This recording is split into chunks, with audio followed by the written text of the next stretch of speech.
Veja, o que é herança? Herança é aquilo que eu acumulo para a próxima geração em termos de riquezas. Então eu posso deixar uma herança para os meus filhos.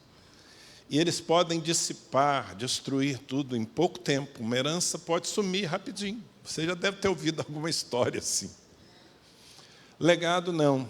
Legado é mais do que herança, porque legado não tem a ver com o que foi conquistado exatamente. Legado tem a ver com a história, com os valores, com o preço que foi pago, com as pessoas que deram a sua vida para que finalmente aquela herança existisse. Se eu transmito a herança, mas não transmito o legado, isso não é garantia nenhuma para a próxima geração. Mas se a próxima geração recebe o meu legado, aí é diferente. Porque ela está habilitada, ela recebeu valores, recebeu princípios, recebeu modelo, recebeu exemplo. E aí ela pode não apenas desfrutar da herança, mas multiplicar a herança para a geração seguinte. Quantos entendem isso? Eu digo porque, às vezes, nós estamos tão fissurados em aproveitar o agora e nós não valorizamos a história que nos conduziu até aqui. A história é muito importante. Se você despreza a história, você começa tudo do zero. E é burrice começar do zero, se tanta coisa já foi construída para que nós não apenas desfrutássemos, mas para que nós pudéssemos levar adiante. Então, de novo, eu quero valorizar aqui os pastores que vocês têm, a visão que eles carregam, não apenas transmitem do púlpito, mas carregam em suas vidas, e ressaltar a responsabilidade que você tem de passar isso adiante. Amém? Minha esposa não está comigo aqui. A única forma de eu estar melhor acompanhado seria a Mônica estar comigo. Mas ela não pôde, ela está preparando para amanhã. Amanhã vai ter uma invasão de mulheres em Ribeirão Preto. Cerca de 2.500 mulheres vão estar no Cura, nossa conferência anual. E a Mônica está mergulhada com os demais pastores na preparação de tudo isso. Então, por isso, a ausência dela, mas ela manda um beijo e diz que ama vocês também. Glória a Deus. Vamos à palavra, vocês estão prontos? Quantos aqui têm sede e fome da palavra de Deus? Amém. Abra a sua Bíblia no livro de Êxodo, capítulo 13. Nós vamos ler a princípio os versículos 17 e 18. Êxodo 13, de 17 a 18, mas nós vamos dar uma passeada pelos próximos capítulos de Êxodo. E eu espero que ao final dessa ministração e no tempo em que nós estivermos orando aqui para terminar, você esteja convencido de que o caminho mais longo é melhor. O caminho mais longo é melhor. Bem, falando assim, pode não parecer muito convidativo, mas eu quero lhe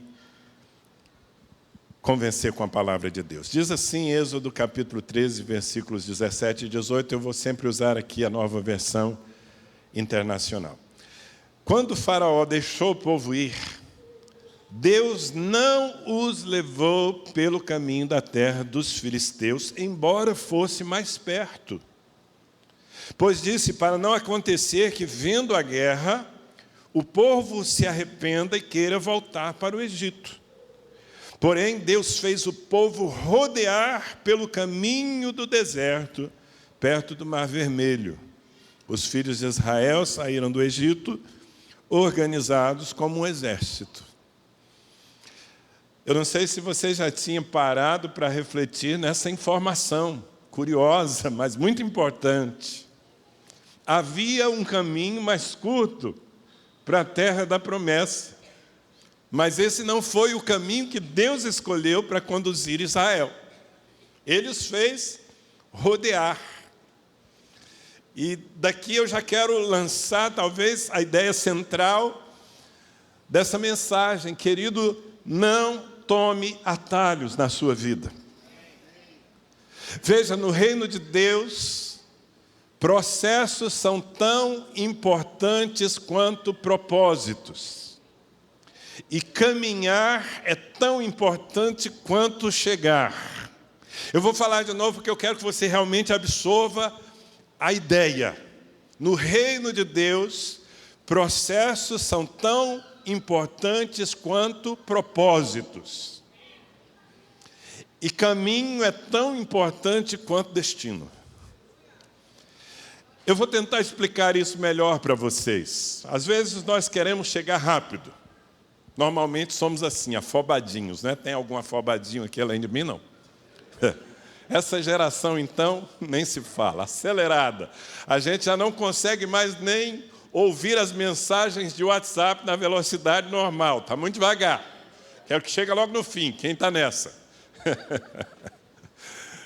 Mas veja, os processos são muito importantes. Imagine se uma mãe, olhando para os 9 meses que uma gravidez normalmente representa, 9 meses de desconforto, 9 meses tendo o seu corpo mudado para gestar uma criança. Imagine que uma mãe pense, não, 9 meses é muito tempo. Eu vou combinar com o médico e eu quero que meu filho nasça com 5 meses, tá bom. Bom, o médico não toparia fazer, mas se ele topar, essa criança provavelmente não vai sobreviver. Ou se sobreviver, vai ter muita dificuldade. Por quê? Porque o caminho foi encurtado, mas os processos não foram completos. Tem muita gente, meus queridos, que está se dando mal na vida ministerial, na vida profissional, porque queimou etapas, encontrou um atalho.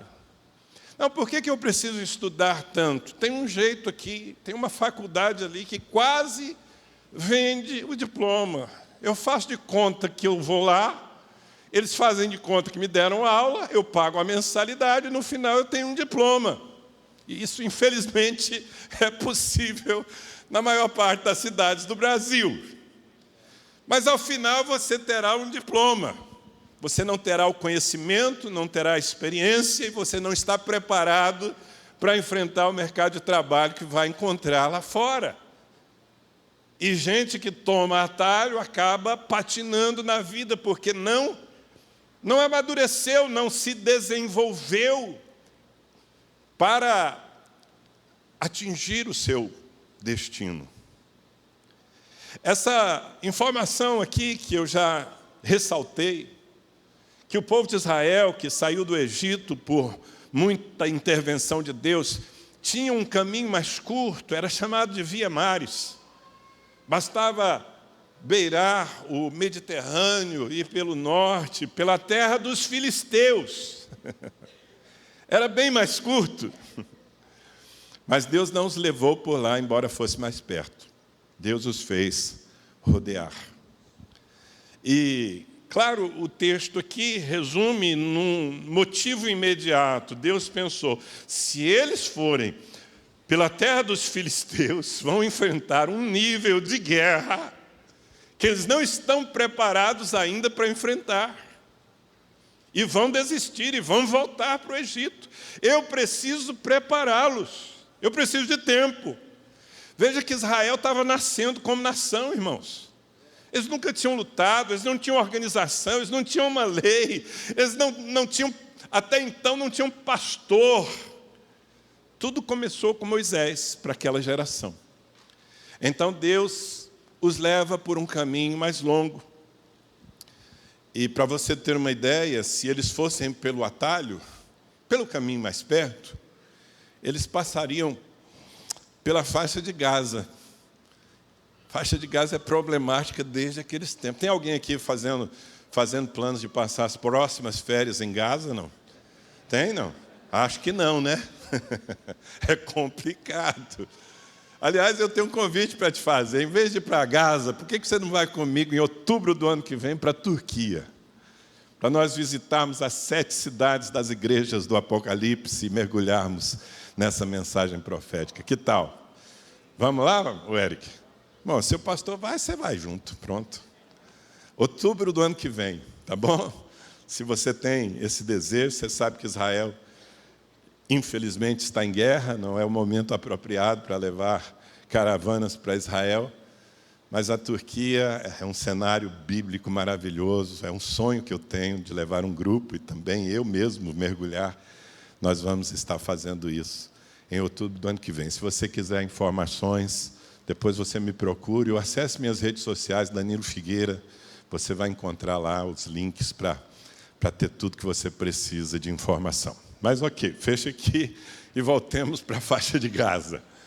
Esse era o caminho mais perto. Mas o caminho mais perto nem sempre é o melhor caminho, querido. E sabe, o Senhor quer lhe levar a um destino. O Senhor tem uma terra prometida para você. Sem dúvida, a vida cristã, para muito além da herança celestial, que é o máximo, nós todos devemos viver pelo que virá depois, porque se a nossa esperança se resumir a essa terra, nós somos os mais pobres, miseráveis entre os homens. Então a esperança celestial é maravilhosa, mas nós temos que chegar lá. E o caminho para lá não é um caminho tão curto. E nesse caminho Deus precisa nos preparar. Mas eu quero trazer para um pouco mais perto de você o que possa significar uma terra prometida, porque antes do céu eu creio que o Senhor quer lhe dar um espaço nessa terra, que o Senhor quer lhe fazer reinar e prosperar e ver a sua descendência bem estabelecida e alegrar o seu coração com as conquistas que só Ele pode lhe dar. Você precisa ter essa motivação que lhe impulsione adiante, mas você também precisa ter a disposição de cumprir a rota, de andar pelo trajeto que o Senhor estabelece. E no caso de Israel, é muito curioso, se você fizer um estudo, eu fiz isso nesses últimos dias. Aliás, eu quero dar um crédito aqui, porque recentemente eu estava numa conferência ministrando a 300 pastores lá no Paraná, e eu ouvi um homem que eu não conhecia, mas que gostei muito de conhecer, quero trazê-lo a Ribeirão, inclusive. Ele é um evangelista. Seu nome é Edson Teixeira, talvez alguns de vocês já tenham ouvido falar dele. E ele ministrou uma palavra, e foi a palavra dele que me despertou para mergulhar nesse assunto. Então, aqui nem de longe eu estou plagiando ele, e nem mesmo tentando replicar o que ele falou, mas tenho que dar o crédito, que foi a lanterna que ele me deu, que me fez buscar essa ministração. E justamente mergulhando nessa palavra, eu fui percebendo que, sabe, Israel naquele trajeto até a terra da promessa, parou, pelo menos há registros bíblicos, em 42 lugares. Acampou em 42 lugares. Na maioria desses lugares não aconteceu algo assim muito extraordinário, que merecesse ser narrado, embora aquele povo vivia de milagre em milagre, porque, afinal de contas, todos os dias o maná caía do céu para sustentá-los. Era um milagre cotidiano. Mas, enfim. Mas, veja, o fato deles terem ido pelo caminho de Deus fez com que, obrigatoriamente, eles passassem por alguns lugares que não passariam se fossem pela terra dos filisteus. E eu queria mostrar para vocês esses lugares e o que eles representam na nossa vida. O primeiro deles foi um beco sem saída. Vocês conhecem a história, eu acho que eu posso até economizar o tempo de ler o texto que está no capítulo 14 de Êxodo. O povo de Israel saiu do Egito, Deus endureceu o coração de Faraó contra eles, foram perseguidos e de repente estão aonde? Encurralados diante do Mar Vermelho. Olham para frente, tem um mar aparentemente intransponível, para os lados montanhas também, que não podiam ser escaladas por aquela multidão, e atrás o exército feroz de Faraó. E ali, num beco sem saída, eles precisam olhar para cima. Veja, eles estão no caminho que Deus escolheu. Isso fala algo para mim que eu já tenho confirmado ao longo da minha vida e acompanhando a vida de tanta gente. Amado, no caminho pelo qual Deus vai lhe fazer passar, haverá becos sem saída. Você vai se ver em algum momento encurralado, e isso tem propósito, Porque o Senhor quer lhe fazer depender dEle, o Senhor quer lhe fazer olhar para o céu. Eleva os meus olhos para os montes, de onde me virá o socorro? O meu socorro vem do Senhor que fez o céu e a terra. É mais do que uma palavra de efeito na nossa boca, precisa se tornar muitas vezes a nossa experiência. E o Senhor então vai nos conduzir muitas vezes a circunstâncias em que os nossos recursos naturais não são suficientes para que nós avancemos no propósito. E aí nós temos que fazer o que o povo de Israel fez diante do Mar Vermelho. O povo de Israel clamou: Senhor. E uma vez que eles clamaram ao Senhor, o Senhor abriu um caminho no meio do mar. E eles começaram a colecionar milagres. Assim será também na sua vida, meu irmão, minha irmã. É claro que, normalmente, o milagre não vem empacotado como milagre. Ele vem empacotado como problema. Não é? Você já viu Jesus fazer um milagre onde está tudo bem? Jesus chega numa casa e pergunta: está tudo bem aqui? Tudo bem, Senhor. Alguém doente? Não, ninguém doente. Está precisando de dinheiro? Não, a conta está abastecida. Família está... Não, está todo mundo em harmonia. Aí Jesus fala: não, mas vou fazer um milagre assim mesmo. Acontece, não? Só tem milagre onde tem perrengue. Fala comigo: só tem milagre onde tem perrengue. Então não se assuste com os perrengues. Não tenha como algo surpreendente você passar por uma tribulação, e mais do que isso, porque há tribulações que passamos, mas ainda mantemos um certo controle das coisas, mas há outras em que nós olhamos para os lados e não vemos saída, e aí vamos precisar conhecer o poder do nosso Deus, e é para isso que Ele nos levou àquela circunstância. Eu costumo dizer que beco sem saída é o palco predileto do Todo-Poderoso. Espero animar o seu coração. É possível que aqui nesse auditório haja alguém encurralado em sua vida física, com alguma enfermidade que os médicos disseram: isso não tem jeito. Talvez você esteja encurralado na sua vida profissional, financeira. Você não vê uma forma de avançar para aquilo que Deus plantou no seu coração. Pois bem, é hora de olhar para cima e de clamar ao Senhor e de saber que aquilo que hoje é impossibilidade, daqui a pouco será um testemunho na sua boca para a glória de Deus. O apóstolo Paulo, ele foi formatado nessa visão e provado muitas vezes. Em 2 Coríntios, capítulo 1, versículo 8 a 10, ele dá um testemunho, ele diz assim: irmãos, não queremos que vocês desconheçam as tribulações que sofremos na província da Ásia, as quais foram muito além da nossa capacidade de suportar, a ponto de perdermos a esperança da própria vida. Veja em que situação se viu o apóstolo e sua equipe. Ele continua: de fato, já tínhamos sobre nós a sentença de morte, para que não confiássemos em nós mesmos, mas em Deus que ressuscita os mortos. E no 10 vem o testemunho: Ele nos livrou e continuará nos livrando de tal perigo de morte. Nele temos depositado a nossa esperança de que continuará a livrar-nos. Diga amém, querido. Então veja, ele está dizendo: nós estivemos, ele e sua equipe apostólica, nós estivemos numa condição tal em que nós dissemos: vamos morrer, não tem jeito. Mas tudo termina em um: Ele nos livrou. E Ele vai livrar você aqui e ali. Ele vai livrar você. E isso vai ficar como uma história do poder de Deus, não apenas no seu coração, mas para gerações que virão. Porque tudo que Deus faz na sua vida merece ser contado. Tudo que Ele faz é para a glória dEle, amém? Então veja que o caminho de Deus é mais longo e não é tão fácil. Mas ok, o Senhor, você sabe, Ele abre o mar, gente. O mar se abre. Vocês creem nisso mesmo, irmão? Vamos ser sinceros. Vocês acreditam que o Mar Vermelho se abriu e aquela multidão de 2 milhões, 3 milhões de pessoas passou a pés em... Quem acredita nessa história aqui? Meu Deus, vocês são crentes mesmos. Só crente para acreditar nisso.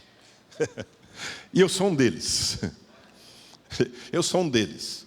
Se a Bíblia dissesse que o exército de Faraó afogou numa poça d'água, eu acreditaria, irmãos. Mas o povo de Israel passou pelo meio do mar, e o exército dos inimigos foi submergido ali, e eles seguiram. Foi tanta festa. Miriam pegou o seu tamborim, começou a tocar, e as mulheres a dançar, tanta celebração. Eles estavam vendo o poder de Deus visitando-os naquela jornada. E eles avançam. E para onde eles vão? Quer ler comigo? Êxodo capítulo 15, versículo 22. Depois Moisés conduziu Israel desde o Mar Vermelho até o deserto de Sur. Durante 3 dias caminharam no deserto sem encontrar água. Então chegaram a Mara, mas não puderam beber das águas de lá, porque eram amargas. Esta é a razão pela qual o lugar chama-se Mara. E o povo começou a reclamar a Moisés, dizendo: que beberemos?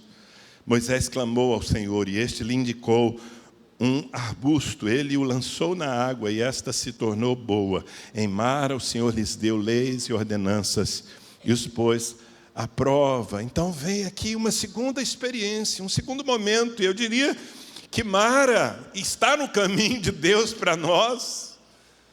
E Mara é o lugar do desgosto. Queria eu, irmãos, dizer com a consciência tranquila que você, servindo a Cristo, nunca vai viver desgosto, mas não posso. O desgosto também faz parte das nossas experiências. Eu fico imaginando aqueles homens de Israel, fico imaginando os sanguíneos, depois de 3 dias sem água. É claro, eles estavam se abastecendo do que traziam na bagagem, mas eles veem uma fonte, e eu fico pensando no sangue. Tem algum sanguíneo de temperamento aqui? Levanta a mão, sanguíneo. Então, você sabe que o sanguíneo é aquele que faz, depois pensa, normalmente. Às vezes dá certo, às vezes dá errado. Aí eu fico pensando nos sanguíneos, vendo a fonte de água e correndo na frente, metendo a boca. Mas quando eles levam a água à boca, a água é intragável, a água é amarga. E sim, queridos, às vezes nós vamos viver circunstâncias em nossa vida em que o amargor vai chegar à nossa boca, ao nosso coração. E nosso grande desafio nessas circunstâncias, porque diz para mim, ser traído é amargo, não é? Investir em algo ou investir em alguém e depois ver que aquilo não resultou em nada é amargo. Algumas das nossas experiências são difíceis de engolir, mas são necessárias. Veja, não tem nenhuma base, nem bíblica e nem arqueológica, mas eu ouvi alguém sugerindo que talvez aquelas águas de Mara fossem amargas porque fossem medicinais. Não há nenhuma prova sobre isso, mas é um bom pensamento. Em alguns lugares do Brasil você tem águas medicinais, elas têm um teor muito grande de certos minerais e elas se tornam muito amargas. Não são para você encher a garrafa PET e beber, é para pegar um pouquinho e beber. É difícil de engolir. Mas quando ela entra no seu corpo, ela põe em ordem certas coisas. É um bom pensamento. Talvez Deus tivesse o interesse de que eles bebessem um pouco do amargor para que fossem purificados seus rins, fígado, para a longa jornada que teriam. É só uma especulação. Mas o fato é que encontraram o amargor. E o desafio, quando nós encontramos o amargor na vida, é não permitir que o amargor se torne amargura. Você precisa vencer os amargores para que eles não se tornem amarguras. São conceitos diferentes. O amargor é aquilo que você sente ao provar uma coisa. A amargura é quando o amargor se estabelece e cronifica dentro de você. É por isso que o escritor aos Hebreus, no capítulo 12, versículo 15, ele diz: cuidem que ninguém se exclua da graça de Deus, que nenhuma raiz de amargura brote e cause perturbação, contaminando muitos. Então veja que a amargura é perigosa porque ela nos perturba, ela contamina os outros e ela nos priva da graça de Deus. Na verdade, é quando nós nos esquecemos da graça de Deus que a amargura toma lugar. Agora eu quero chamar a sua atenção para o fato de que, mesmo tendo provado das águas amargas, eles reclamaram e Moisés clamou ao Senhor e Deus deu uma luz. E é uma figura tão perfeita, porque Moisés vê um arbusto, um madeiro, ele corta aquela madeira e ele joga na fonte, e aquilo que era amargo se torna saudável e doce. E eu quero dizer para você que há um madeiro que pode transformar qualquer fonte de amargor na sua vida de desgosto em uma experiência de saúde, de vida e de experiência com Deus. Esse madeiro se chama a cruz do Calvário. Todas as vezes que você enfrentar o desgosto, que você estiver vivendo essas situações indesejáveis da vida, corra para a cruz. Tenham cuidado para que ninguém se prive da graça de Deus. Quando a amargura vence você, é porque você se privou da graça, você não correu à fonte certa. E vocês conhecem pessoas que foram destruídas pela amargura, não souberam processar diante da cruz uma crise pessoal, uma decepção, uma frustração na vida. Queridos, todos nós temos, mas ainda bem que há um arbusto que pode ser buscado e que flui vida de Jesus Cristo, amém? Em Romanos capítulo 5, versículos 3 a 5, diz o seguinte: não só isso, mas também nos gloriamos nas tribulações, porque sabemos que a tribulação produz perseverança, e a perseverança produz um caráter aprovado, e o caráter aprovado produz esperança, e a esperança não nos decepciona, porque Deus derramou o seu amor em nossos corações por meio do Espírito Santo que Ele nos concedeu. Fala para a pessoa que está ao seu lado: você tem o Espírito Santo. E meu querido, se você tem o Espírito Santo, então a sua tribulação, o seu desgosto pode se transformar numa fonte de esperança para você e para a vida dos outros também. Eu chamo isso de o trono da graça. Então, você quer chegar à terra prometida? Não estranhe quando tiver que passar por Mara. Faz parte do caminho de Deus. Ô, pastor Danilo, mas eu acho que você errou o congresso, porque essa conferência aqui é sobre avivamento. Você está falando que a gente vai sofrer? Não, eu estou falando que você vai vencer. Eu estou falando que é necessário vencer os obstáculos e que os obstáculos estão lhe treinando para o avivamento. Os obstáculos estão formando em você o caráter dos conquistadores de uma terra. Em cada situação dessas, Israel estava sendo formado pelo Senhor.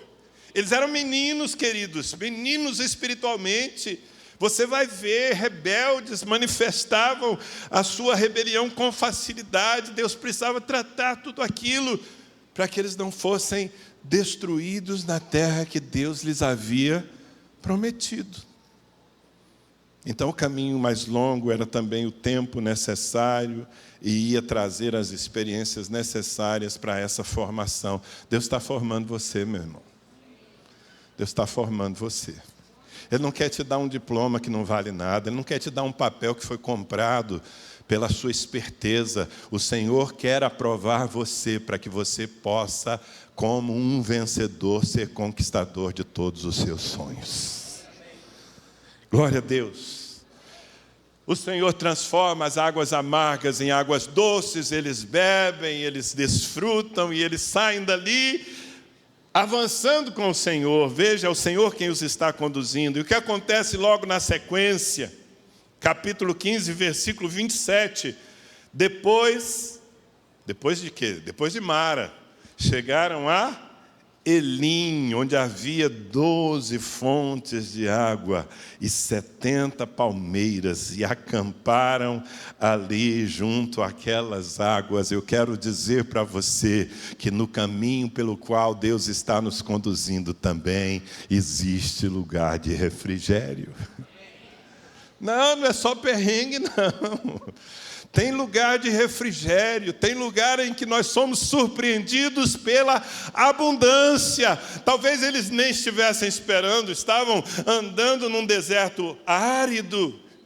E de repente a vista, será que é meu Deus, é uma miragem? Tem ali um oásis, eu vejo 70 palmeiras, 12 fontes de águas, e ali eles acampam. Que maravilha, refrigério, irmãos.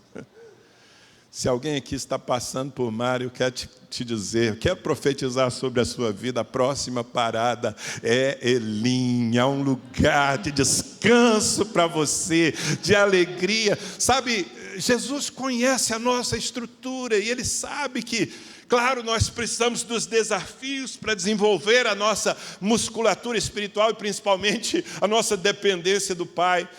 Mas Ele também sabe que nós precisamos ser fortalecidos, avivados, reanimados, que ninguém aqui é máquina, que todos nós cansamos. O Senhor conhece a nossa estrutura, Ele sabe que nós somos pó.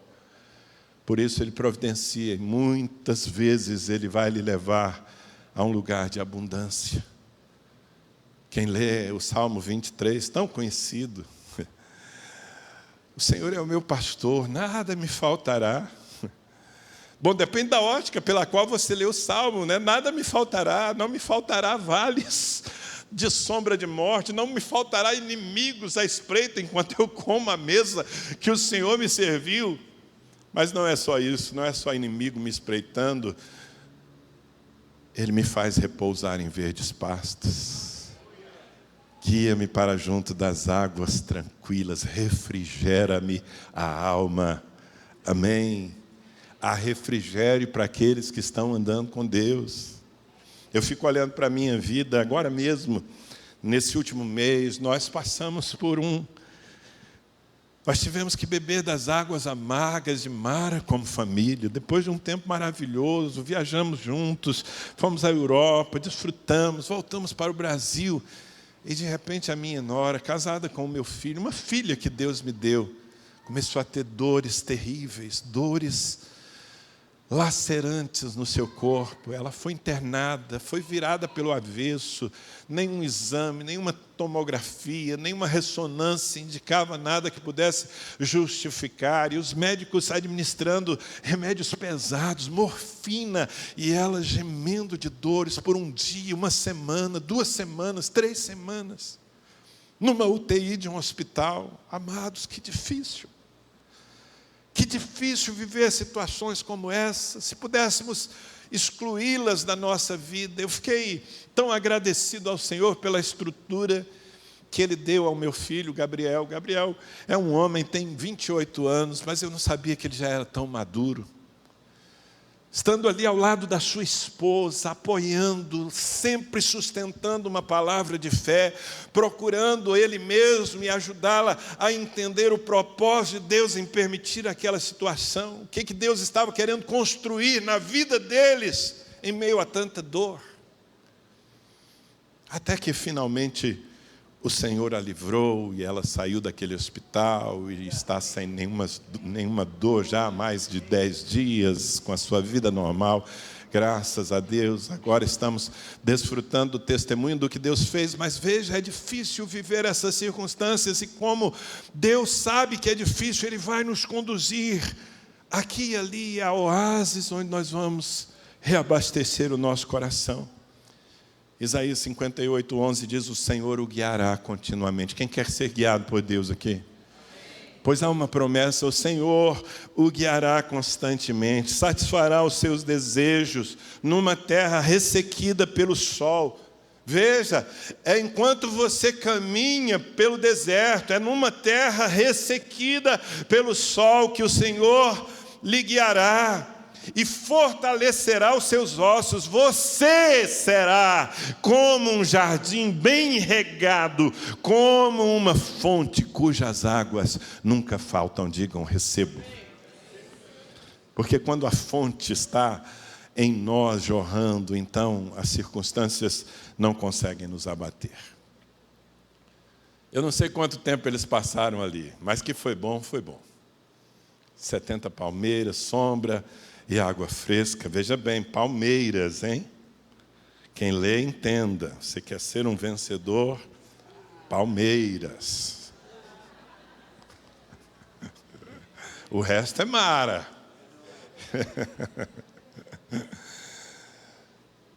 Mas um dia, queridos, eles acordam, está tão bom ali, não é?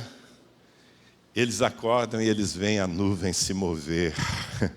E você não está chamado por Deus para viver num oásis. Você vai encontrar oásis, mas o Senhor quer lhe dar uma terra larga e abençoada. Há uma promessa que é melhor do que aquilo que você possa estar vivendo de bom nesse momento. Então, quando a nuvem se mover, mova-se junto. Você não pode se perder no deserto, mesmo que seja num oásis, é muito menos. Sabe, eu sempre digo, não ofenda a Deus se contentando com alguma coisa aquém do que Ele lhe prometeu. Não ofenda ao Senhor com a mediocridade. Ah, mas está bom, você já encontrou esse crente? Como é que está o seu casamento? Está top? Não, mas está bom. Não, meu querido, seu casamento precisa estar no máximo. É para aí que Deus quer levar você e a sua esposa. Se não chegou lá ainda, então passe pelo caminho. Mas na hora que a nuvem se mover, mova-se junto. Então eles se movem, a nuvem vai. E diz então a palavra já no capítulo 16. Toda a comunidade de Israel, versículo 1. Toda a comunidade de Israel partiu de Elim e chegou ao deserto de Sim, que fica entre Elim e o Sinai. Foi no 15º dia do segundo mês, depois que saíram do Egito. Já estão no segundo mês de caminhada. No deserto, toda a comunidade de Israel reclamou a Moisés e Arão. Disseram-lhe os israelitas: quem dera a mão do Senhor nos tivesse matado no Egito. Veja o nível da infantilidade que esse povo ainda carregava. Quem dera o Senhor nos tivesse matado no Egito. Lá nos sentávamos ao redor das panelas de carne e comíamos à vontade pão. Mas vocês nos trouxeram a este deserto para fazer morrer de fome toda esta multidão. Disse, porém, o Senhor a Moisés: eu lhes farei chover pão do céu. O povo sairá e recolherá diariamente a porção necessária para aquele dia. Com isso os porei à prova para ver se seguem ou não as minhas instruções. Pulando para o versículo 13. E no final da tarde apareceram codornizes que cobriram o lugar onde estavam acampados. Ao amanhecer havia uma camada de orvalho ao redor do acampamento. Depois que o orvalho secou, flocos finos, semelhantes à geada, estavam sobre a superfície do deserto. Quando os israelitas viram aquilo, começaram a perguntar uns aos outros: que é isso? Pois não sabiam do que se tratava. Disse-lhes Moisés: este é o pão que o Senhor deu a vocês para comer. Assim ordenou o Senhor: cada chefe de família recolha quanto precisar, um jarro para cada pessoa da sua tenda. Lá no versículo 31 diz que o povo de Israel chamou maná aquele pão. Era branco como semente de coentro e tinha gosto de bolo de mel. Uau! Tudo isso aconteceu no deserto de Sim. No deserto de Sim, eles são visitados pela fome, mas a fome se torna mais perigosa quando ela vem junto com a vontade de comer. Cuidado quando na sua vida a fome se juntar com a vontade de comer. Você está vulnerável. O povo sentiu fome. Eles já estão no segundo mês de caminhada. E claro, eles estão usando os recursos que trouxeram. E eles reclamam de uma maneira pesada a Moisés. E Deus, em sua misericórdia, embora os repreenda, mas também abre as fontes dos céus. Agora, o que eu quero chamar a sua atenção é para o seguinte: aqui nesse lugar, a experiência deles foi com um Deus de provisão. Porque foi aqui no deserto de Sim, irmãos, que eles começaram a ver um milagre diário acontecer. O maná começou a cair aqui. Até então eles não conheciam o maná. O maná era um milagre, caía do céu. É chamado na palavra de Deus de o pão dos anjos. Caía do céu, tinha gosto de bolo de mel. Não precisa babar não, fica aí imaginando o gosto. Só o fato de ser celestial. Engraçado que Deus traz o maná. Primeiro Deus trouxe codornizes, eles estavam com fome, reclamando. Veja a insanidade deles. Lá no Egito nós tínhamos panelas de carne. Tinham panelas de carne à custa de uma escravidão terrível.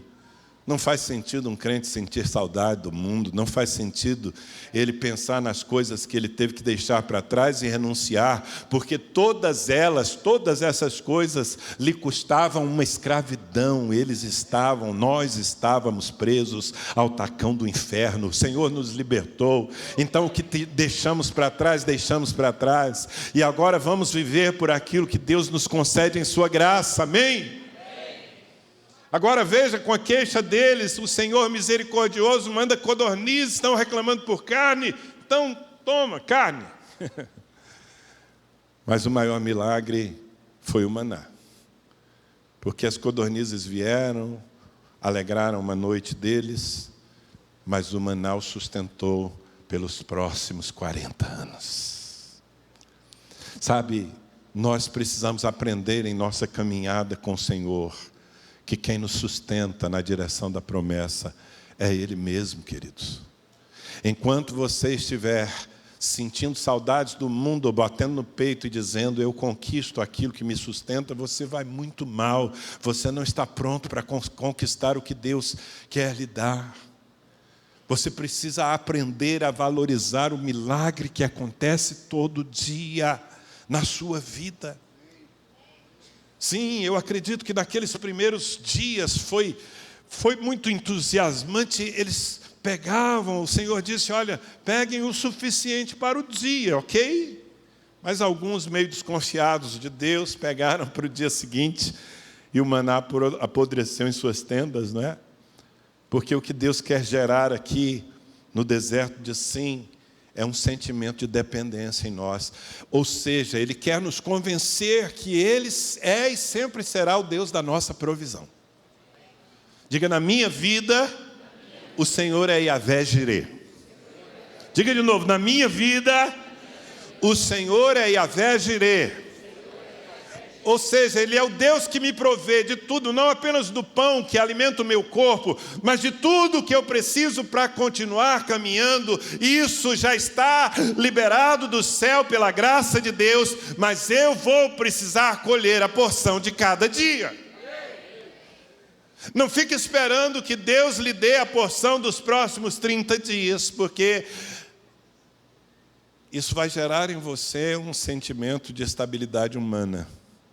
O Senhor quer que você dependa. Quando Ele nos ensinou a orar, Jesus disse, quando vocês forem orar, peçam, Pai, dá-nos o pão nosso de cada dia. Amém? Danilo, você quer me dizer que Deus não pode me dar suprimento de sobra nas diversas áreas da minha vida?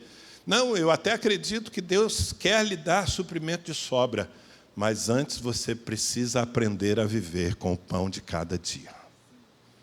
Ou você aprende a viver na dependência de Deus e a valorizar, porque como eu ia dizendo, no começo era novidade, mas uma semana de maná, um mês de maná, um ano de maná, as mulheres de Israel usaram sua criatividade, era panqueca de maná, era bolo de maná, e foi acabando as ideias.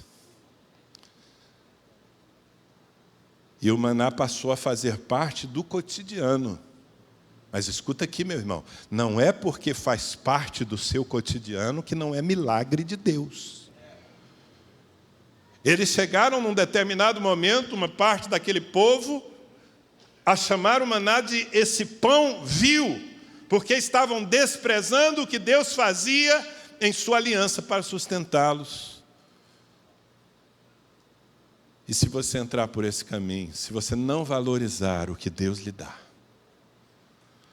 você não vai chegar lá. Desculpa, você vai ficar no meio do deserto, você não vai chegar lá.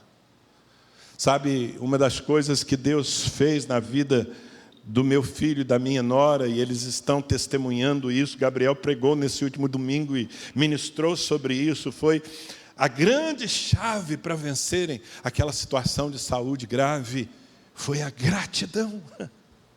Mas como gratidão em meio a dores lacerantes? Sim, gratidão em tudo, dai graças, porque essa é a vontade de Deus em Cristo Jesus para convosco. Então, mesmo que nós tenhamos, sabe, como é que eu diria? Mesmo que você tenha a privação de algo que você gostaria de desfrutar agora, você tem a bênção daquilo que você precisa. E isso veio da mão de Deus. Então, dê glória a Deus. O deserto de Sim é um lugar onde Deus se revela como provedor, querido. Eu acho linda o testemunho poético desse momento no Salmo 78, versículo 23, diz assim: contudo ele, o Senhor, deu ordens às nuvens, abriu as portas dos céus, fez chover maná, para que o povo comesse, deu-lhe o pão dos céus. Os homens comeram o pão dos anjos, enviou-lhes comida à vontade. Essa é a ótica certa do que acontece na nossa vida, queridos. Nós não temos literalmente um maná caindo à nossa volta todos os dias, mas certamente temos a provisão de Deus fluindo sobre nós, mesmo que estejamos atravessando um deserto. Todos os dias, junto com a sua família, levante as suas mãos e diga graças a Deus, amém? Então, a partir do deserto de Sim, eles estão desfrutando dessa provisão que nunca falhou. Nunca falhou. Na tua vida, nunca falhou. Nunca falhará. O Senhor só não mandava no dia do sábado, mandava a porção dobrada na sexta-feira. Porque Deus é um Deus fiel. Quantos testemunham que Deus é fiel na sua vida? Agora, você expressa isso? Você expressa esse reconhecimento enquanto você caminha diante dos seus filhos, à volta da sua mesa, enfim. Nós poderíamos explorar muita coisa aqui, mas eu quero te levar mais a um lugar. Podemos ir um pouco mais aqui nesse caminho mais longo. Eu não vou tentar andar todo o caminho com você, porque aí eu precisaria da conferência toda. No caso deles, demorou 40 anos, irmãos. Então, a gente está fazendo aqui uma visitinha rápida. Mas vale a pena você mergulhar em cada uma dessas passagens bíblicas. Quem sabe uma série, pregar aqui o caminho mais longo. Bem, eles saem dali, capítulo 17, versículo 1. Toda a comunidade de Israel partiu do deserto de Sim, andando de um lugar para outro, conforme a ordem do Senhor. Então veja, eles não estão perdidos. Eles não estão batendo cabeça, eles estão andando conforme a ordem do Senhor. Quem os está guiando, assim como a nós, é o Senhor. Diga amém. Você não está à deriva se a sua vida foi entregue a Jesus Cristo. E acamparam em Refidim. Guarde esse nome, Refidim. Mas lá não havia água para beber. Uai, de novo, gente, nós estamos falando de um deserto. Não havia água para beber. Por essa razão, queixaram-se a Moisés e exigiram: dê-nos água para beber. Ele respondeu: por que se queixam a mim? Por que põem o Senhor à prova? Mas o povo estava sedento e clamou a Moisés: por que você nos tirou do Egito para foi para matar de sede a nós, nossos filhos e aos nossos rebanhos. Então Moisés clamou ao Senhor: que farei com este povo? Estão a ponto de apedrejar-me. Respondeu-lhe o Senhor: passe à frente do povo. Leve com você algumas das autoridades de Israel. Tenha na mão a vara. Guarda isso. Tenha na mão a vara com a qual você feriu o Nilo e vá adiante. Eu estarei à sua espera no alto da rocha do Monte Horebe. Bata na rocha e dela sairá água para o povo beber. Assim fez Moisés à vista das autoridades de Israel. E para encurtar a narrativa, a rocha da água, flui tanta água, desce da montanha, o povo bebe, todos são dessedentados. Uau! Mas olha, ainda aqui, estamos em Refidim, versículo 8. Sucedeu que os amalequitas vieram atacar os israelitas em Refidim. Então Moisés disse a Josué: escolha alguns dos nossos homens e lute contra os amalequitas. Amanhã tomarei posição no alto da colina, com a vara de Deus em minhas mãos. Josué foi então lutar contra os amalequitas, conforme Moisés tinha ordenado. Moisés, Arão e Hur subiram ao alto da colina. Enquanto Moisés mantinha as mãos erguidas, os israelitas venciam. Quando, porém, as abaixava, os amalequitas venciam. Quando as mãos de Moisés já estavam cansadas, eles pegaram uma pedra e a colocaram debaixo dele para que nela se assentasse. Arão e Hur mantiveram erguidas as mãos de Moisés, um de cada lado, de modo que as mãos permaneceram firmes até o pôr do sol. E Josué derrotou o exército amalequita ao fim da espada. Irmãos, vamos parar um pouco aqui e pensar nessas experiências que nós podemos conectar a esse lugar, Refidim. Porque para mim, entre outras coisas, Refidim é o lugar da autoridade. É o lugar onde Deus vai ensinar esse povo o valor. Escuta aqui que eu vou te dar uma chave. Deus vai ensinar a esse povo o valor de um cajado. Um povo que não sabe o valor de um cajado não está pronto para conquistar uma terra. Então veja, são duas situações resolvidas pela mesma base.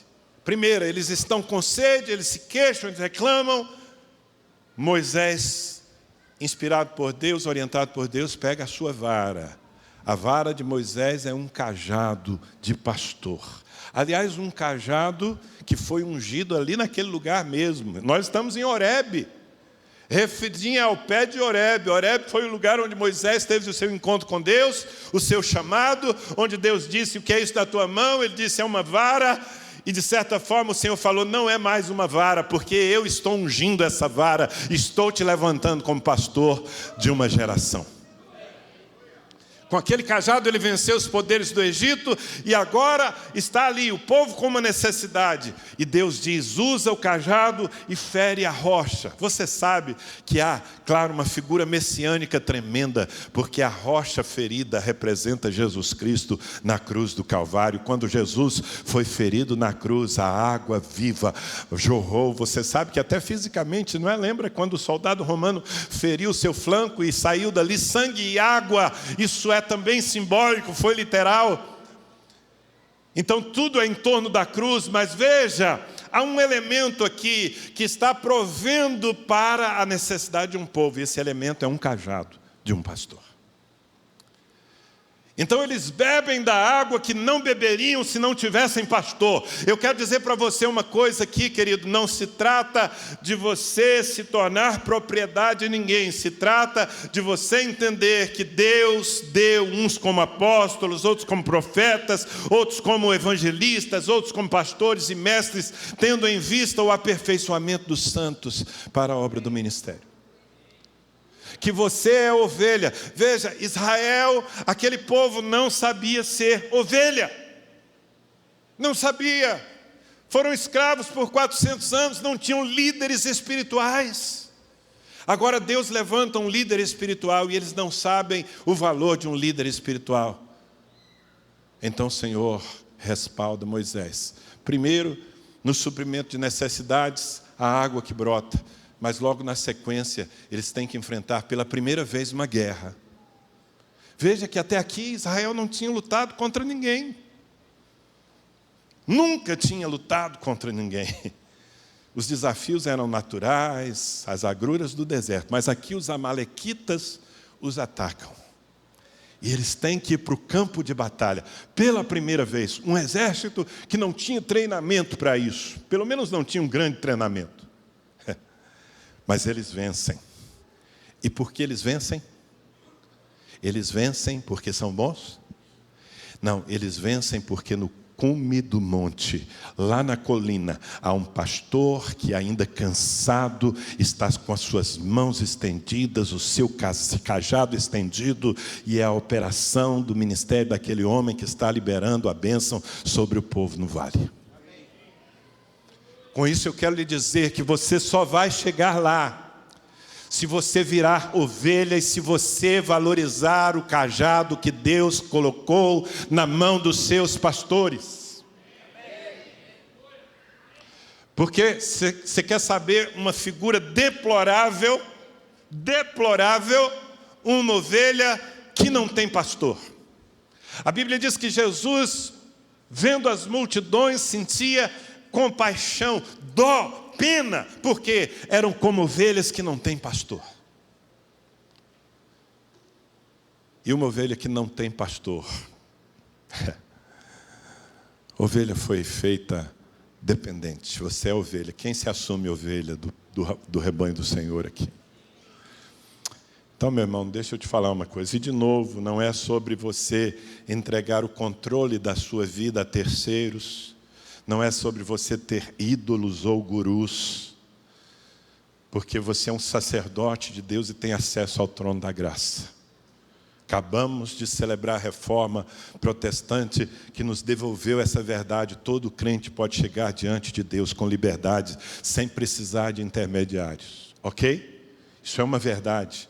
Mas a outra verdade é que muita coisa na sua vida só vai acontecer quando você passar a reconhecer que há pastor e cajado sobre o seu coração. Era o que Deus estava fazendo aqui em Refidim. Eu quero fortalecer essa ideia.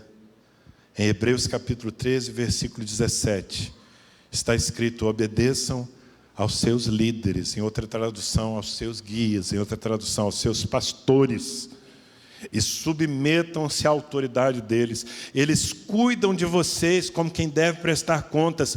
Obedeçam-lhes para que o trabalho deles seja uma alegria e não um peso, pois isso não seria proveitoso para vocês. Amado, Deus levanta pastores não pensando nos pastores. Deus levanta pastores pensando nas ovelhas, no rebanho. E bem-aventurado é aquele que se sente abençoado por estar debaixo de um cajado.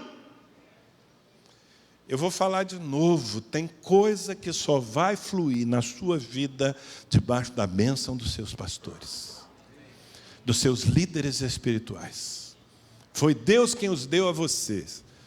E aqui, conhecendo essa casa e a história dos homens e mulheres que estão à frente desse rebanho, eu falo com muito mais segurança. Amém? Eu quero ler um último texto. Veja, na verdade, se eu quisesse fazer assim a coisa completa, eu teria que levar você ao Sinai. O Sinai já está aqui, porque no Sinai Deus vai revelar a sua santidade. Até aqui Deus está revelando o seu poder, Deus está formando um povo. Lá no Sinai, Deus vai revelar a sua santidade.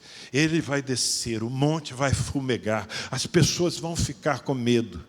Moisés vai se consagrar, vai sumir por 40 dias e 40 noites. Deus vai escrever a sua própria lei e dizer como é que Ele quer o seu povo caminhando.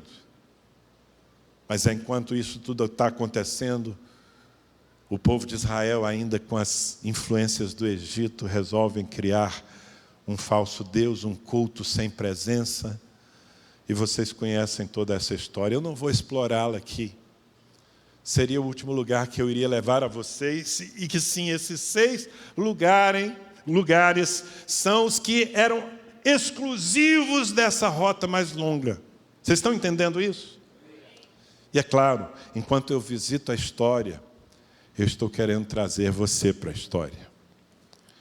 Porque nós estamos também indo para a terra que Deus nos prometeu, estamos sendo guiados pelo Espírito Santo, e estamos vivendo as experiências que podem ser figuradas aqui, nesses capítulos da Bíblia. A minha pergunta é se você vai continuar avançando. A minha pergunta é se você vai até o final. Porque muita gente ficou no deserto. Muita gente parou, porque o caminho era longo. Eu vim aqui dizer que o caminho é longo, mas ele tem a garantia da presença de Deus, do primeiro passo, a chegada na sua terra. E eu sou um daqueles que está dizendo todos os dias para o Senhor: meu Deus, eu não quero só a promessa, eu quero a tua presença. E eu quero estar pronto para possuí-la. Amém? Quantos entenderam essa palavra? Não tome atalhos. Aceite caminhar pelo caminho mais difícil, porque ao final que te espera vai te fazer esquecer de todas as agruras do deserto. Se você recebe isso, fique em pé. Eu quero orar com você.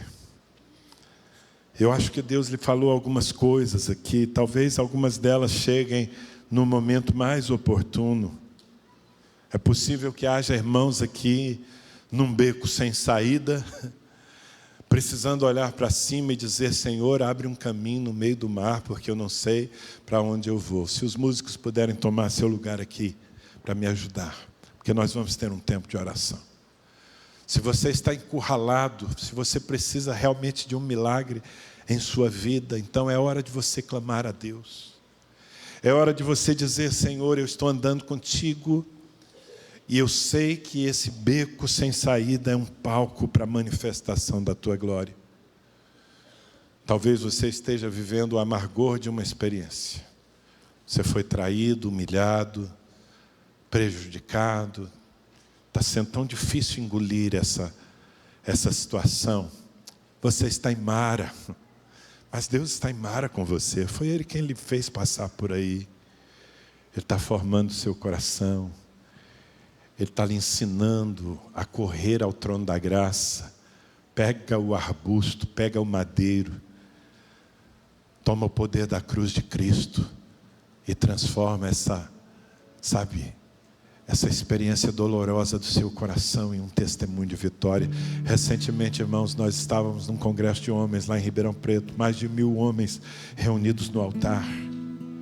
Deus me deu uma palavra de conhecimento. Eu disse a muitos homens aqui que estão com a sua história paralisada na amargura, homens que precisam perdoar e não têm força para perdoar, porque estão buscando isso na carne, e na carne você só vai encontrar o gosto amargo da traição. Mas se você vier para a cruz de Cristo, você vai receber uma fonte. E foi maravilhoso ver tantos homens vindo para o altar chorando e dizendo: eu perdoo, eu perdoo, eu perdoo. E eles estavam transformando aquelas águas amargas em águas doces no seu coração. Talvez seja o que Deus quer lhe fazer, viver agora, nesse momento da sua jornada. Enfim, eu queria que você fechasse seus olhos. Onde é que você está nesse momento? Eu sei que alguns estão desfrutando. 12 fontes, 70 palmeiras, refrigério. Está tão boa a minha vida. Ô meu irmão, desfruta disso. Seu netinho nasceu, desfruta disso. O Senhor te deu um recurso maior, desfruta. Tira férias com a sua família. Não tem vergonha de ser abençoado, não. Tem gente que é tão presa na alma que não, sabe, ele chega no oásis e ele fica com um sentimento de culpa. Ele se importa com o invejoso que aponta o dedo e diz: como é que ele conseguiu isso? Meu amado, você é livre para desfrutar do que Deus produz na sua vida. Desfrute, mas não se apegue Porque o Senhor não lhe chamou para conquistar um oásis, Ele chamou para conquistar uma terra. Se a nuvem mover, deixa para trás o conforto e vai para a próxima etapa. Você podia juntar com alguém, junta com uma pessoa para orar junto, para dizer: meu Deus, abençoa o meu irmão, para que ele não desista, que em cada etapa, Senhor, ele prove da bondade do Senhor, e acima de tudo ele cresça. Abençoa o processo na vida do teu irmão. Diga: meu Deus, ajuda ele a amadurecer. Treina ele, Senhor, para ser um conquistador. Porque na terra da promessa tem muito gigante para derrubar.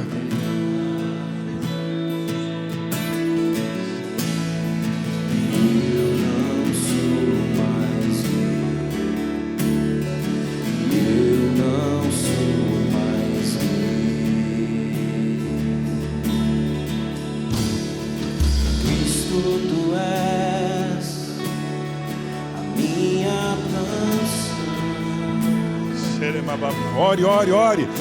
Ore, se você está no meio da luta, ore. Se você está no oásis, ore. Se você tem resistido ao cajado pastoral, arrependa-se. Eu não sou mais meu,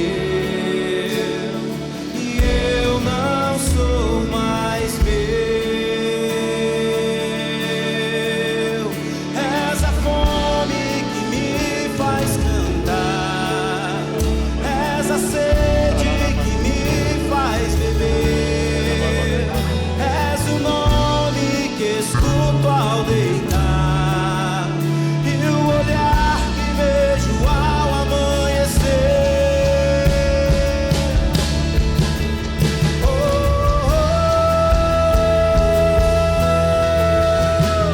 E essa é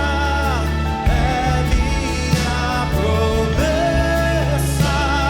eu gastarei minha vida pra te coroar. E esse é o meu anseio, meu amor por ti não será um segredo.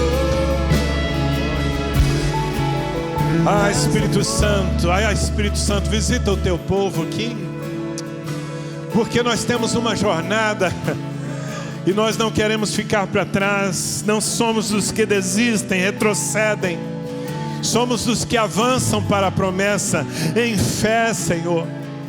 Queremos rejeitar os atalhos, os caminhos curtos da religião, da ambição. Queremos andar contigo, Senhor. Andar contigo é a nossa riqueza, andar contigo é o nosso aprendizado. Vem nessa noite, meu Deus, renovar, avivar o coração dessa igreja, para continuar caminhando na direção da promessa, meu Pai, em nome de Jesus, em nome de Jesus. Meu irmão, eu quero orar por você, mas eu queria orar com você pertinho de mim aqui. Mas só se você for um daqueles que está decidido a andar com Deus pelo caminho que for. Se você é um daqueles que já decidiu no seu coração: não, eu estou andando com o Senhor, se o caminho é longo, se tem mara, se tem dificuldade, se tem oásis, eu estou com Deus. Sai do seu lugar, vem aqui para frente. Sai do seu lugar, só fica aí quem está fora, só fica aí nas cadeiras quem está dizendo para Deus: ó Senhor, eu vou andar pelo meu caminho, porque eu já vi que o teu é difícil. Aí você quer andar sozinho, você é livre também. Mas você que decidiu andar com o Senhor, vem para bem perto do altar aqui. Chega pertinho aqui, ó, para dar espaço para os que estão vindo, que eu quero orar por você. Queria que o Eric e a Débora subissem aqui para estender o cajado. Aliás, os pastores da igreja, todos os pastores da igreja, subam aqui. Eu quero que vocês estendam o seu cajado. Eu quero estender o meu cajado. Olha, deixa eu falar uma coisa, meu irmão. Deixa eu falar uma coisa para você. Enquanto você está vendo, esse homem aqui, ó, vem cá. Esse homem aqui, alguns anos atrás, depois de andar em fidelidade plena, debaixo de cajado, nunca saiu de debaixo de cajado. E justamente por não querer viver debaixo de cajado, ele me procurou em Ribeirão Preto e me disse: estende o teu cajado sobre mim. E eu tenho feito, isso não é para inglês ver, até porque o coração deles é esse. E é por isso que Deus os tem abençoado. Mas há um cajado na mão deles, que já estava aí antes mesmo de eu abençoá-los. Eles levantaram essa equipe pastoral, homens e mulheres fiéis que permanecem, porque os fiéis são os que permanecem. Amém? Você tem que ser fiel, sabe? Na hora do vamos ver, na hora que chegar para passar o Jordão e conquistar a terra, ou seja, enfrentar os gigantes, quem é que vai estar lá? Os fiéis. Os fiéis permanecem. Amém? Então eu quero orar por você, mas eu quero que os seus pastores levantem o seu cajado e a sua mão. Eu chamei aqui para frente quem está comprometido com Deus, quem está andando com Deus, quem vai andar pelo caminho mais longo, quem vai dar volta com Deus no deserto, o quanto for preciso, até estar pronto para a conquista. Meu Deus, a tua palavra é viva e eficaz, ela tem poder na nossa vida. Nós a recebemos com alegria. Nós reconhecemos, Senhor, que é melhor enfrentar um caminho longo e difícil, tendo o Senhor ao nosso lado, do que sermos tragados pelos nossos inimigos, porque estamos andando sozinhos. Estamos aqui nesse altar confirmando a nossa aliança. Senhor, nós não somos dos que retrocedem. Nós renunciamos ao Egito. As carnes das panelas do Egito não fazem mais parte do nosso cardápio. Nós renunciamos, porque nós sabemos que há uma terra que mana leite e mel, e que enquanto não estivermos nela, estaremos comendo do maná que cai do céu, da água que brota da rocha. E ó meu Deus, em nome de Jesus, agora junto com esses pastores, nós estendemos o cajado sobre esse povo, Senhor, porque muitas vezes eles estão com sede, eles têm necessidades, e nós estamos liberando as águas, liberando a bênção, liberando o suprimento sobre a vida dessas famílias, Senhor.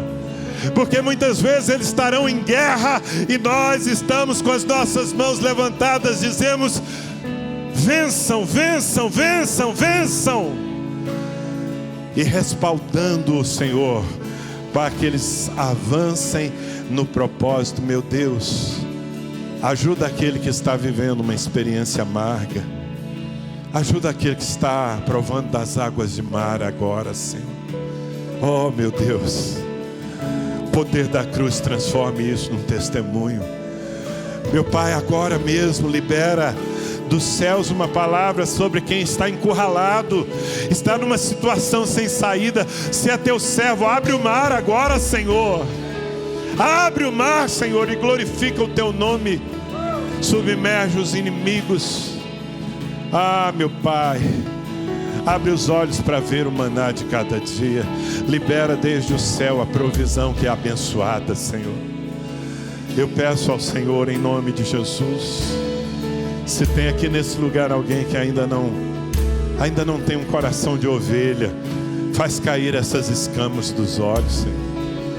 Meu Deus, revela para cada irmão aqui o prazer de ter pastor, a segurança de estar debaixo de um cajado. Revela, rasga esse véu agora, em nome de Jesus Cristo, Senhor, e abençoa o teu povo, para que cheguem à terra prometida, em nome de Jesus. Diga comigo: Senhor, eu te dou graças, porque fui escravo e agora sou livre, mas eu estou caminhando para o melhor. As tuas promessas estão adiante de mim, e nesse altar, mais uma vez, eu quero te dizer: eu andarei contigo por todo o caminho que tu quiseres me fazer andar. Eu sei que a tua provisão e a tua presença são suficientes na minha vida, em nome de Jesus. Diga: eu chegarei lá. Fala para a pessoa que está ao seu lado: meu irmão, eu quero você como testemunho, eu vou chegar lá. Eu vou ser um dos que vão chegar lá. Eu estou querendo você como testemunho. Você vai me ver lá, lá no Rio Jordão, lá na terra prometida. Porque eu não sou dos que retrocedem, eu sou dos que avançam para a promessa, em nome de Jesus. Amém. Deus os abençoe. Mais forte esse aplauso a Ele.